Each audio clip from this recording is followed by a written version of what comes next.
a star in the nighttime. I'ma go hard when it's my time. Yeah, I'm hard and I'm light. You know you can't pause when the time's right. Sitting in the stars and watching you. You gotta ride the tide.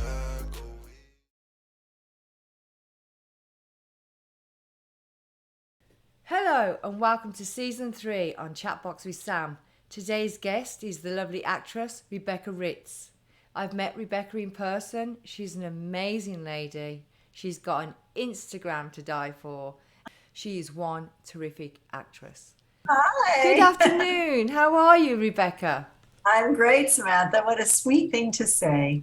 Oh, I only speak the truth on this show. Aw. So, I know you've been in the film industry for a while, and you've been in some films. The Minority Report.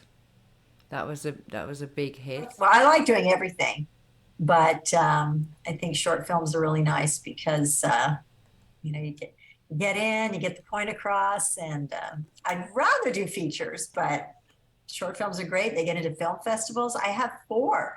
Actually, four of my films are in film festivals right now. That's awesome. A lot of people are doing shorts, and they're doing amazing in the film festivals, even abroad.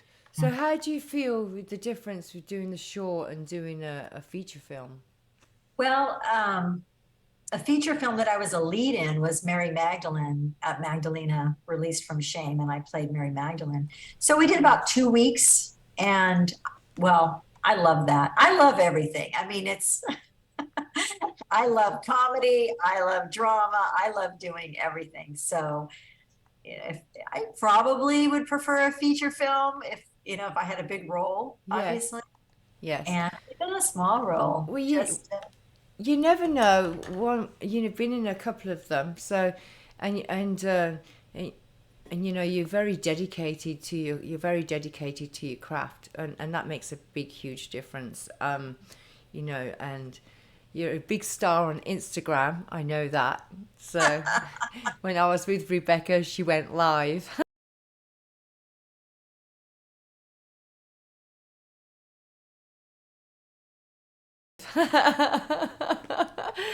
They love it. Yeah. So Rebecca, what inspired you in the film industry to become an actress? What was that moment?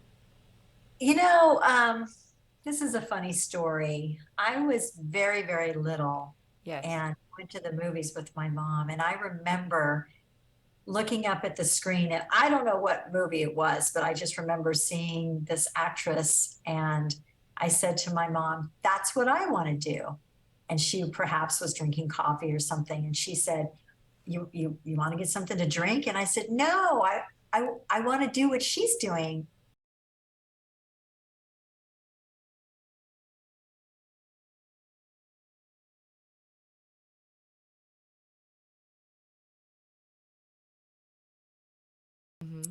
And then, I go through education. I have 2 college degrees, which have nothing to do with acting or dance, No. and kind of live my life and have a family, do everything that I'm supposed to do. And my father, unfortunately, he passed away, but he was an actor, Oh. and he was a principal, and he was a school teacher. And he played racquetball and handball, and he was state handball champion of New York. And literally, it's a beautiful moment because we found out he had colon cancer. So we had about 2 years with him. So sorry. And thank you. And we were kind of just talking in the hospital one night, and I said, you know what I really want to do, Dad? And he said, "What?" And I said, "I want to be an actor." And he said, "Oh, no, no, no, no, no. Don't do that. Don't move to LA. You're much too sweet. They're going to tear you apart, and it will just break your heart." That's what he said. Oh. So a year to his death, though, I was starting to get into acting, going to acting classes, auditioning. And one day, this is what happened. One day I get this call, and this is before cell phones now. This is 20 years ago. except for the big old cell phones. I know. And I get this call, and they said Fran Bascom from Days of Our Lives is scouting, because back in the day they scouted, which Right. was really cool. So they said, bring your headshot resume. And, again, this was 20, 25 years ago. And I said, what's a headshot? What's a resume? Because remember now, I hadn't been, what would you call it, educated on the business. So he said, oh, that's okay, just come up. So long story shorter, hopefully, I auditioned. There's about 30 of us. She keeps about 7 of us. And then she read me again. And she had 3 of us. And she said she had a contract there. She had an agent. And she said, I need you to move to LA. And I'm going to put you on Days of Our Lives. Yes, That's I know. amazing. So I told her, thank you very much. And she said, you will be in LA, Rebecca. I know you will be. And it was about a year later when I started learning about headshots and the business and breakdowns and submissions, and came out to LA and spent a week out here and just fell in love with it, and ended up moving 2 years to that meeting with Fran and never went back. So, Oh, wow. That's amazing. and then I got Minority Report and I started going down that lane. And Fran has passed away since then, but I didn't really follow up on, I wish I would have pursued that more, but I didn't. Right. And, but now I would love to do daytime. Daytime Young and the Restless, General Hospital, Yeah. I'd love to do all that. I'd love to do everything. So, but that's how I ended up here. And you continue on, and Catherine Norland from Safe Harbour Films, and you've met Tony A. Angelo from Safe Harbour Films. So it was lovely seeing you on Saturday, and we've met you at a barbecue before too. If you were going to inspire anyone into this career, what advice would you give them? If I was going to inspire somebody into acting in particular, Yes. I would, I think you used the best word that I'm thinking of, well, maybe there's 3 things, but courage, lots of courage, because you're told no a lot. And I know everyone hears this, but you have to get right back up and just keep going. I think conviction, I think dedication, I think perseverance, and I think the most important thing, and Maurice Bernard told me this. Maurice Bernard is from General Hospital, and I met him. He was giving a talk, and I asked him what the number 1 advice was, and he said, work on your craft. And that stayed with me for 20, 25 years when he told me that. Oh, and that's going to acting classes, you mean? And that's just, well, whatever that means for you. I know some people don't go to acting classes. Some people do. Some people study, Juilliard and everything else, and some people don't. Just working on your craft, whatever that means to you. Right. So that's big, but I believe if you really want to do something, and I really wanted to do it, I just did a few other things before that. And I'm grateful. I'm grateful that I have 2 college degrees and a family. And Yes. I'm grateful for all that. And I'm also grateful just to get work, because it's so difficult to get acting work. It isn't easy. Yeah. And you just, and especially coming in this late in life for me, it has been monumental for me. I just Better late than never, Rebecca. Yes. Because otherwise you'd have always been wondering what if, and you chose to pursue that with the courage that you had. Yeah. So got to do it. You got to do whatever we as actors, we don't know why we're so driven, but we are. And it's just the same thing with field of medicine, or, in aviation, or firefighters, whatever you are called to do it. Right. Pursue it, Yes. whatever it takes. Thank you so much for answering that. Is there any part that you've played that you've seen your own personality within that role? I have to laugh at that because when I first moved out here, oh my goodness, when I first moved out here, I'm very empathetic and I'm very sensitive. So it's kind of easy for me to cry. Mhm. Um, I don't do sense memory and go back. I'm just in the moment of what is Right. happening and feeling everything. And I played a lot of victims. So when I first moved out here, there was a lot of the woman dying of cancer, or the woman getting a divorce, or the woman who had been abused. Um, just a lot of those type of roles. And then one day, um, I did something called "What Would You Do" with John Quionis on ABC, and I did not audition for this role. I auditioned for a very fun role, and which they cast me in. It's a kind of an aliens. One person believes in the alien, the other person doesn't. Doesn't. So I was the protagonist in that one. And while I was there, the producers came to me and said, "We really want you to do this other role." And she's an antagonist. And I really had to think about that because I hadn't gone down that path. It wasn't something I believed in personally. And they were, "Yes, you can do this, Rebecca, da da da da." And I did it. I was I was nervous about it.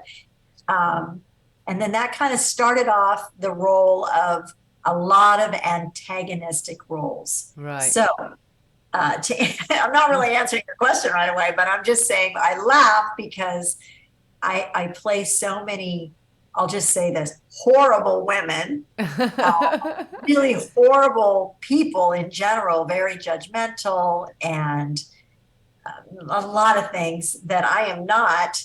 And where do I get that from?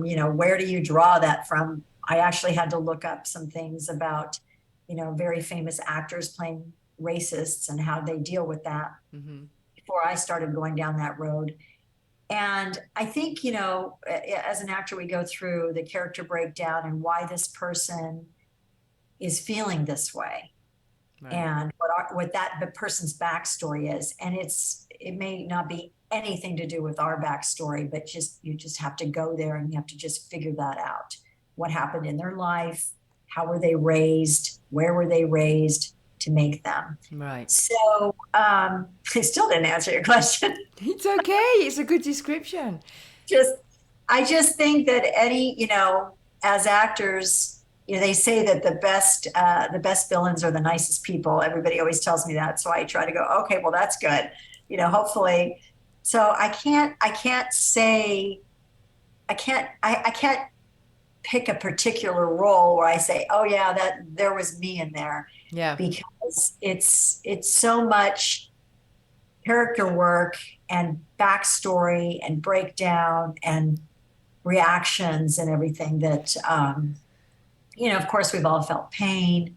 Mm. So you bring pain into that, you bring self-awareness, you Right. bring empathy, you bring kindness into all your roles. And So talking about empathy, I just saw you in a short. I've seen Catherine Norland in them too on Facebook. And you played the nurse, and you're on a plane, and you're with a very mean woman, and you want to give the woman you're cold, but you give her, this lady that was cold, had a walking stick. You gave her the blanket, and the other nurse was being mean, and then the job got cancelled, and then you're outside the airport, and they take you on as the nurse. yeah, yeah, and So it's interesting. I love them shorts on face. You can go find the shorts on Facebook, and you were in them, and Rebecca and Catherine, and they're ever so good. They're very inspiring. They tell a very good story. They have a deep meaning behind them. I love them short films. Yeah, and it's interesting because I think I have played actually a protagonist more than an antagonist, but people remember the antagonist more. But I did get a lot of great feedback on that particular role. I do have a medical background. I Mm-hmm. did train at a medical university, so it was easy to kind of go into that nurse's Nurse role mode. and be caring about. What's interesting, I have to bring this up about that shoot, is I really was getting frustrated with the antagonist character not the actress, because she's fabulous, Amberlynn. Yes. But I was getting I wanted to just get a little, back at her, because that's what you normally do when you're, wait, why can't I help this person? Right. What am I doing wrong? I'm just trying to help someone. But the director wanted me to keep it very low. Be submissive and calm. And I got so frustrated that it ended up going to tears at one point, because, when you get so angry when people are saying things or doing things and you don't understand and being mean, that sometimes you do go to tears, and it becomes quite an emotional experience. So it was, everybody was like, oh, here we go. There she goes. She's always very, very fun. You could see the frustration on your face at one point, though. Yeah. And I love to be in the moment. I love to improv. So yeah, if we're allowed to at any point, it's just so good working off of another actor, and getting everything you need from them, and you giving everything you can give. And it's a very lovely experience. It's very fulfilling. If there's any charities that you could advocate for, not necessarily donate, but advocate for, what would they be and why? I of course, I try to do as much as I can as far as donations, and I donate to Children's Hospital. I also donate to the Salvation Army. I donate to various pet rescues, because I'm a big animal lover. And I think, though, what concerns me and weighs on my heart more than anything is everybody's mental health. And so I did go to the National Alliance on Mental Illness. They were having an event after Twitch. So I really enjoyed going to that. And I think being on Instagram, I get a lot of feedback, a lot of people reaching out and trying to connect. And I try to connect with as many people as I can. I think that's why, say, my followers, I have about 61,000, that they're just lovely and wonderful. And I think that I do put out there that, mental health is really, it is important. Especially after everything we've been through with COVID and online schooling for our kids. So this is just such a tough place for our younger generation. So we really need to let everybody know that they can reach out. Yes. So that would be my biggest, what weighs on my heart the most. Yeah. Get the resources out there for them to be able to reach out, to make a phone call, to get the help, and the resources for them to be able to walk into a clinic, to be able to get medications, to be able to sit down and talk one-to-one, face-to-face as well. As but in suicide hotlines and stuff like that. Yes, definitely. Thank you so much for sharing that. That is a big thing for me too. So, especially with the younger generation and the older generation, it's non-biased. It's a part of something that goes on with the chemicals in the brain sometimes, and they can't help it. No one, it's just like a medical condition. It needs more healing and love and listening and help that way. You can't put a band-aid on this. It's something that takes time and the proper resources to help that person in that situation at that moment. Right. So important. And I have a psychology degree. I studied psychology for 20 years too. Yeah. So I don't have a degree though. It's so important. Really, really. Music. How has music influenced your life? I love music. I do have to say that we went to a band together, Rebecca and I, and they were a Van Halen tribute. It was very loud, but it was Sean McNabb and it was Toshi, and they were a very good band, weren't they? And you were like, hi. It was, I haven't, I can't remember the last concert. I actually wanted to go to Taylor Swift, though, by the way. I would have loved to gone, or she's going to be here in August, but the tickets, oh my goodness. They're expensive. But anybody has a way of getting me tickets, that'd be awesome. Um, Hi I Taylor, can you get us tickets? I think the Taylor, answer come is no.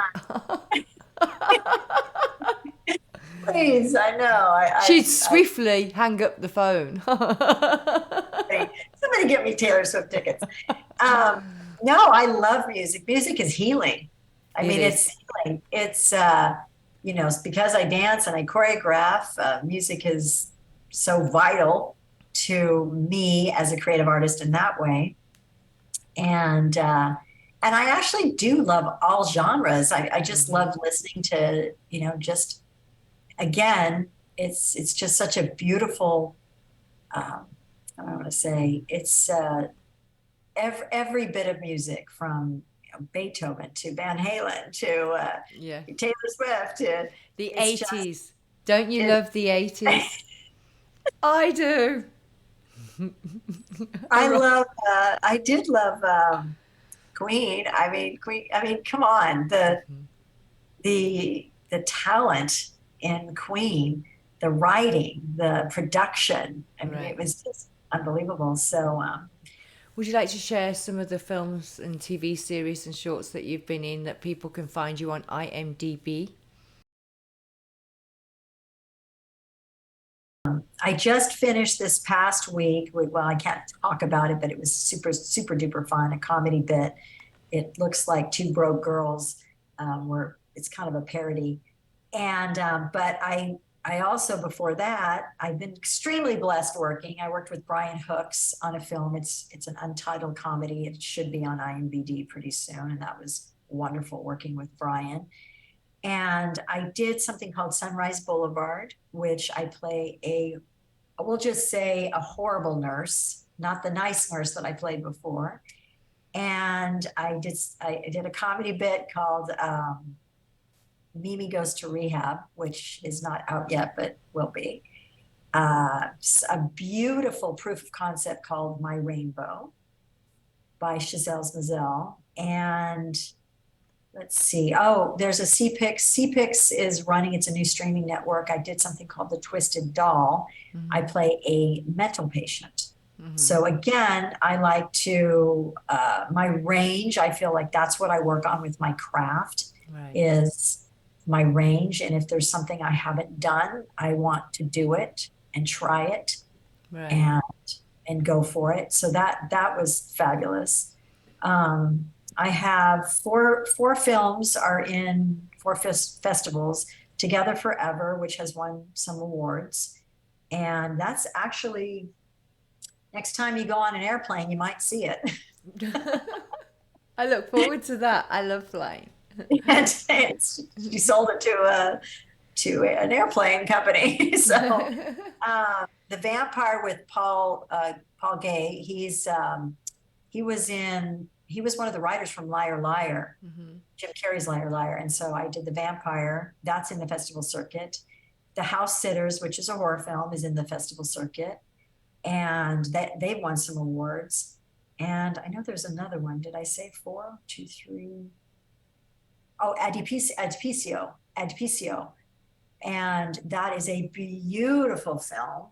And it's just gotten into some film festivals, and I'm the lead in that one. And that's just extraordinary. I don't know how much I'm supposed to say about it. It's in the Yeah. festivals. And them NDAs.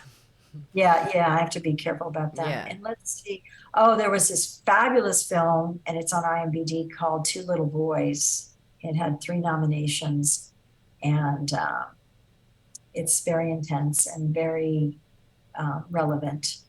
So I'll say that. Let's see. Let me think what else. Last year and last year and this year have been great years for me. I couldn't ask for more.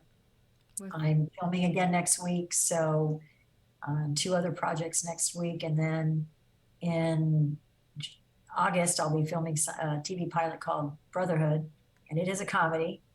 So Nice. it'll Look be forward to fun. that. Yeah, so it's always fun to play comedic roles when no one looks at you that way. And I have to mention The Outcoming, because that's one of my favorite they're favorite moments of mine, and it was in the festival circuit, but unfortunately it was right around 2020 COVID when it was released. We did it pre-COVID, 2019, before COVID was, a baby. And it's a great film, and you can find that on YouTube. Oh, everything. And on my Instagram, which is Rebecca_A_Ritz, because somebody else had Rebecca Ritz on there.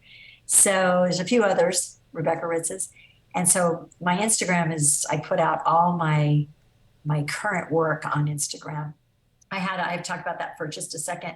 I had so many directors telling me to get on Instagram. Mm-hmm. And I said, well, by the time I get on Instagram and get it figured out, there'll be something else.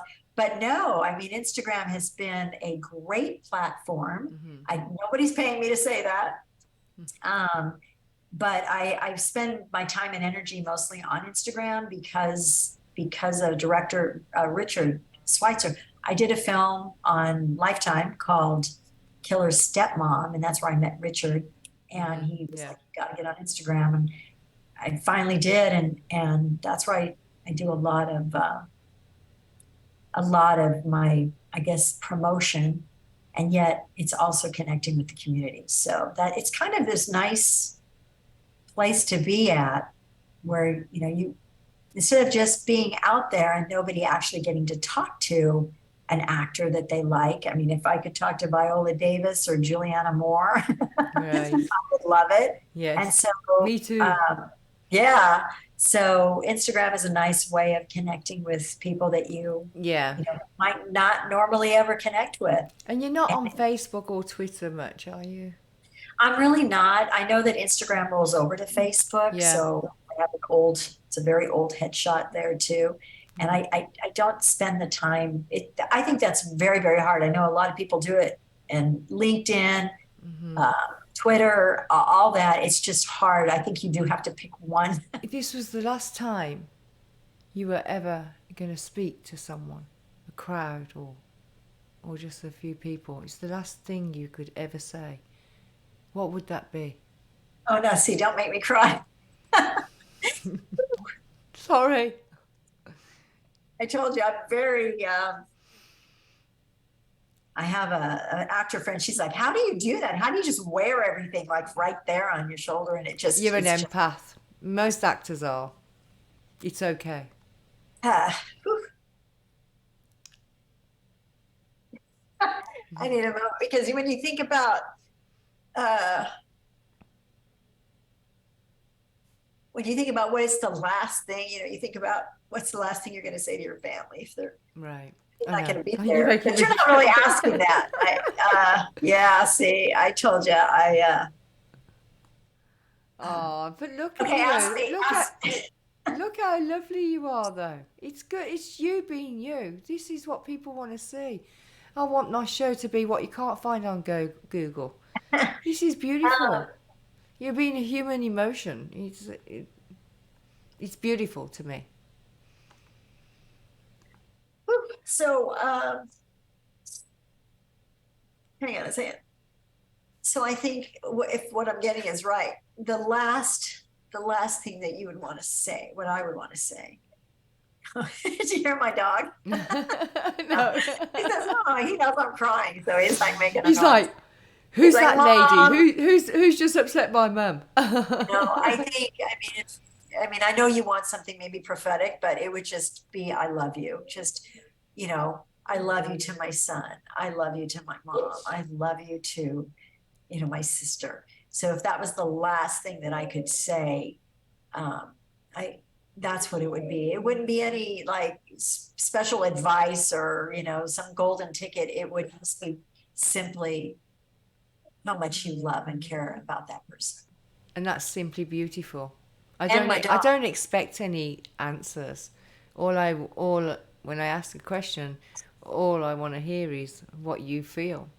There's no right or wrong answers when I ask a question. Yeah. It's just how you would feel. I'll tell you something that happened with my baby dog. So we have to do self-tapes. And most of the time he wants to stay in here with me doing a self-tape. And I was doing one for the house sitters. And it was, I'll just say this, it's a, he's trying to get in. It's a very, very intense crying moment. And I tried to put him out. So he put him outside so he wouldn't be bothered by it, but he didn't want to leave me. And then like he's doing now. And then I was crying and doing my thing. And he came to me in the tape, in the self tape, and was just doing what he's doing now, just crying and seeing if I needed something. It was a beautiful moment. And I said, Oh. no, I'm okay, honey. And I ended up booking it because that's not why I tried to cut him out at the very, very end. So anyway, that's That's so sweet. I a know, little bit about my aren't they golden lovely retriever. animals? I've got my Zeus too, and they know when you're upset, and or they pick up on your different emotions, even though you were acting. He probably didn't know that. He didn't know you were No, acting. He was like, "What's up with mom?"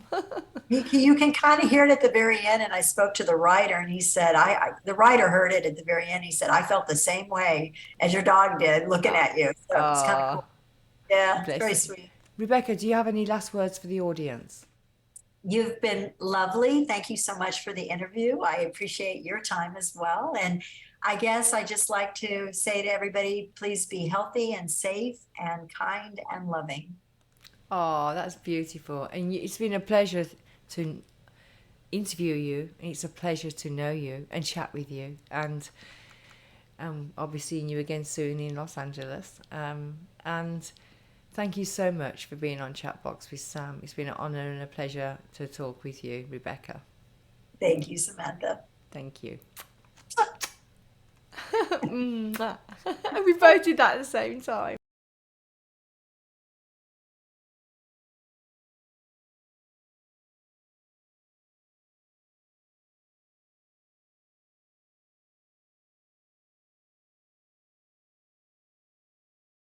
I'm a bright star in the nighttime.